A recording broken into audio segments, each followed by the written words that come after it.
In Big D at the American Airlines Center, Mavericks 15 straight wins, 22 in a row at home.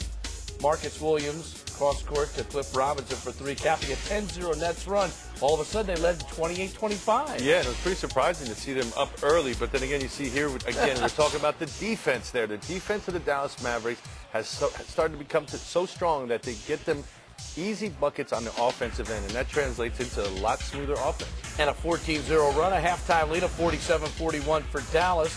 Back and forth in the third, Jason Kidd to Vince Carter for the jumper. Great cross screen by Mikey Moore, and you see him flash into the ball. Technical, fundamental basketball. Here's Jason Terry pulling up, and we talked about him looking for the open man, if not pulling up for the shot. Yeah, and if nobody's going to cover you, shoot the ball. Vince Carter goes to the rack. Carter had 12 in the quarter, 32 in the game. Nets led 64-60. Terry drives inside for the layup and the foul, and here come the Mavericks. They led by 4 at the end of 3. And we talk about that lack of defensive, inside defense by the Nets. No rotation right there. Jason Terry knocks down the shot off the feed from Stackhouse, and then Nowitzki against Mikey Moore. Hits the jumper, draws the foul. That looks like a replay from last week, the week before that.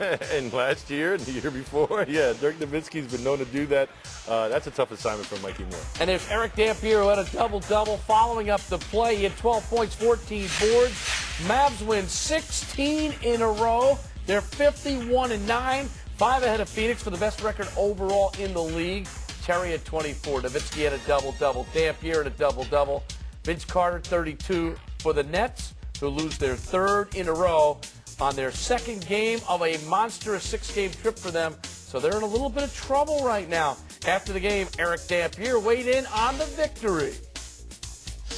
I think we just went out and got rebounds. Those guys were able to get their hands on a couple rebounds and hit a couple threes, and they pulled within 5 or 6 points. But when we rebound the ball really well and get out and run and hit open shooters and we're hitting shots, you know, we're pretty good. You, in particular, rebounding the ball, your team improves to 13-0 when you have 10 or more rebounds, but the way you shot it tonight as well, is there a conscious effort on your part, knowing that that's your job to rebound, but also trying to score inside? Well, I just try to take advantage of every opportunity.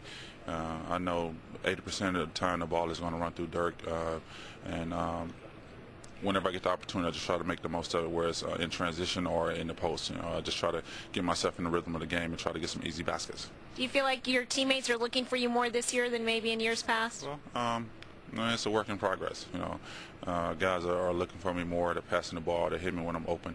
So I just think it's my job when I catch it around the rim to try to finish or either get fouled and go to the free throw line and knock down 2 foul shots. Now, for a team that has accomplished the things you guys have so far this season, it really doesn't seem to matter whether you play every day or you have 4 or 5 days off. But you're going to have 4 days off coming up. How are you going to approach it? Well, we're going to just go out and practice, you know, just try to stay in rhythm. We've had days off before, but not 4 in a row. I'm sure guys will come in and practice hard. We know we're going to have a tough game this weekend in L.A., and we're on a back-to-back. So we're just going to come out and play hard and give a consistent effort each and every night. Hopefully we'll come up victorious.